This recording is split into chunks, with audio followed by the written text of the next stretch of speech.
Welcome to Chicken and Life. I'm Adrienne, the turquoise lady, and today I'm going to talk to you about general healthy eating. We really don't like diets as dietitians, and so we're going to use the word eating today, okay? So I once did a continuing education module that talked about what is the best diet. Well, what they basically came to is whichever diet works for you, that's the best diet. So the best way of eating that works for you is the best way for you to eat. So the ones that they talked about that really have the most scientific backing are going to be the DASH diet. This one is for high blood pressure. The TLC, which is therapeutic lifestyle changes, not a band, and the Mediterranean diet. Just been healthy for all kinds of different medical conditions, and so those are the ones we recommend. What I kind of figured out was that they basically have a lot of things in common.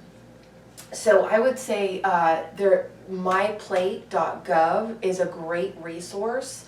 It had free recipes, it could create meal plans, it went through the different food groups and why they were important and how they could benefit people. So if you're somebody who learns really well by reading, I very much recommend that website, and it's a free resource. They also have an app available, so that too is completely awesome. So this is basically a healthy meal, all broken down in the most healthy way possible. I will talk about goal setting for this, okay? Because just because I'm saying, hey, this is a super healthy way to eat and you're going to feel better physically and emotionally if you eat really well, sometimes it's difficult to just change overnight. In fact, almost nobody can do it. I kind of don't recommend it. What I really recommend is making slow changes over time.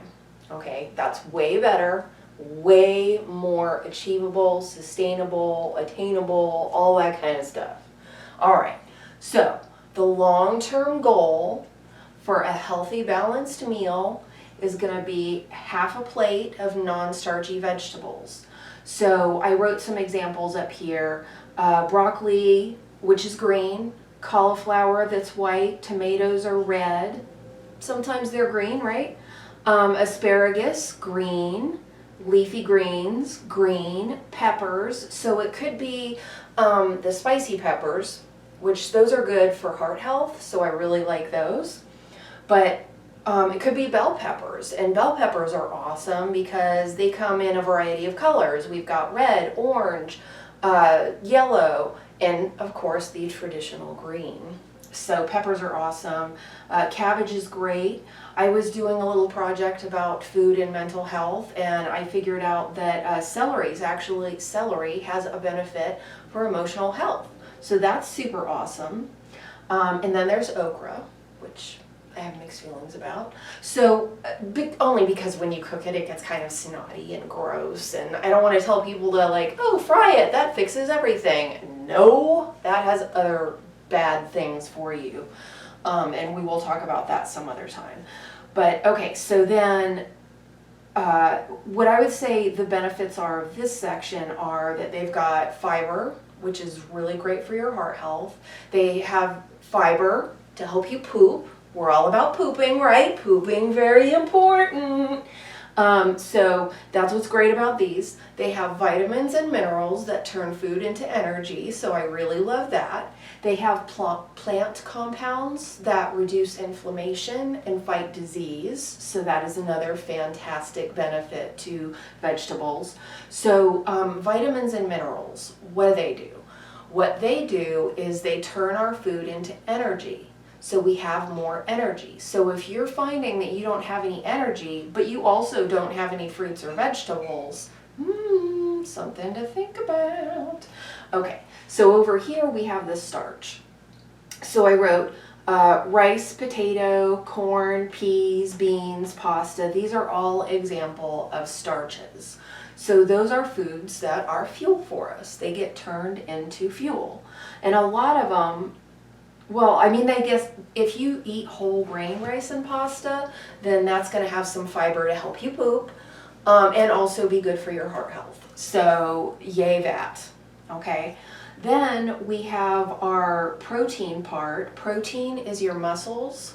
Protein is your bones. It's very important. Definitely over the years of me being a dietitian, I have had people that would cut back to lose weight and cut back the protein so much that they also lost muscle and got weak.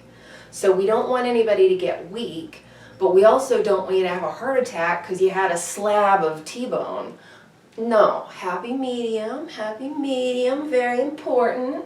All right, so here we have meat, which I would say red meat, limit it to only 2 or 3 times a week, and stick to just like the volume of a deck of cards, which is a 3-ounce serving. So again, no slabs of red meat. That's bad for your heart and increases your risk of having a stroke as well as a heart attack. So no, let's try not to do that.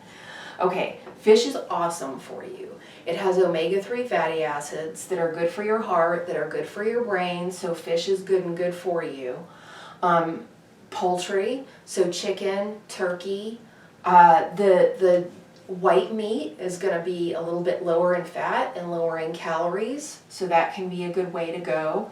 And then finally game. Well, shellfish too. I didn't say shellfish, but shellfish is also good. I like game. Those dudes were running around before we caught them, so A, they had a good life. Totally dig that. But also, a lot of them are super, super lean. I mean, if you cut off a piece of the elk that's like, you know, just pure fat, then that's not lean, right?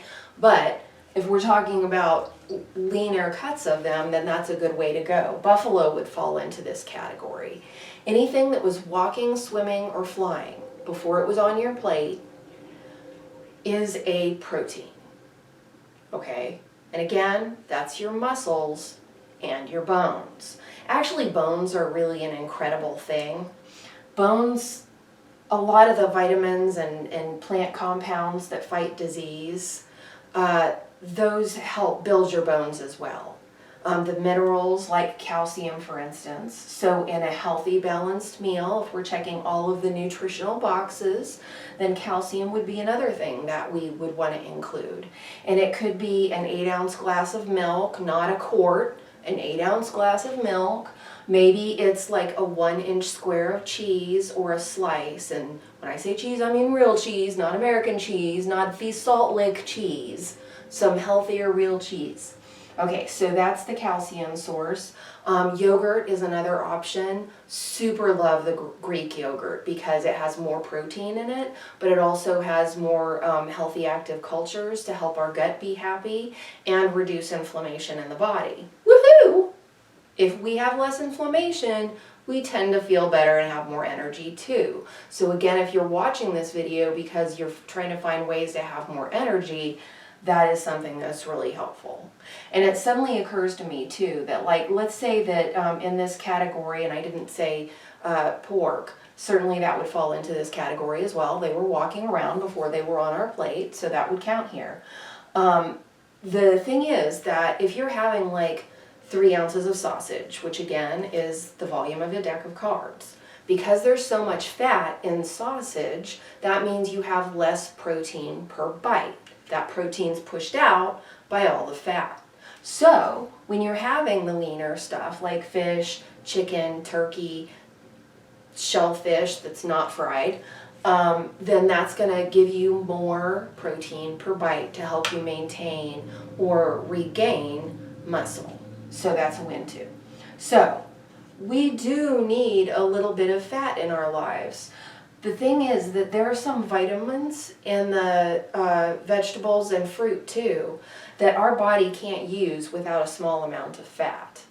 And you know, it's good for our health. I found out, I don't know, 19 years ago that I had high cholesterol before I was even a dietitian, and I totally cut out fat. Thank God that did not end badly. Fat is an important part of your diet. But the ones we want to have are going to be your healthy fats, and those tend to come from plants. So that's going to be like olives, avocados, nuts and seeds, very healthy fat. Again, you don't have to have crazy amounts. Let's say you have a salad and you put like, I don't know, sprinkle a quarter of a cup of walnuts or sunflower seeds. Bam, you got it. So there you go. Doesn't have to be a crazy amount. If this is like a plate of steamed broccoli, half a plate of steamed broccoli, which kind of sounds boring because that's a lot of broccoli, I would mix it up. Broccoli, cauliflower, carrots, there you go. With like a teaspoon of margarine, I prefer, over butter. Again, it goes back to that heart health thing. Tub only for the margarine. Then you're good. Like, it does not have to be half a cup. No, gross. Let's taste our veggies. Come on now. Also, the leafy greens, okay? Now our fat is going to be that liquid fat, look, so vinaigrettes, Italian dressing, that kind of stuff, super awesome. And always remember to drink plenty of water. If you have tons of fiber, but you don't have enough water, you're not gonna poop. That is the opposite of what we're going for here. Okay, so we want a lot of poop, a moderate amount of poop that's assisted by plenty of water. Can you drink other things? Yes, there's actually benefits to, like, say, coffee. They've found some health benefits to coffee, and tea is good for you. You can always infuse the water, like, I don't know, throw some watermelon in there and let it chill overnight, and so then it infuses the water with that watermelon flavor. There's water recipes online. No kidding, I am not joking at all. Water recipes online. You can totally check it out. But anyway, so hydration is very important, not overhydration. So I'm being super generic, like say 60 to 84 ounces per day, and it depends on the person. Now, here is what I would like to say. I am a registered dietitian, but there's no substitute for talking to somebody in person and having that registered dietitian assess your individual health situation and your needs, okay? So I would really encourage folks to make an appointment with a dietitian and get some one-on-one help with this. Okay, in my next video, I'm going to talk about goal setting, okay, so that we can slowly move towards this. But again, thank you for listening. I'm Adrienne the Turquoise Lady with Chicken and Life. Have a wonderful day.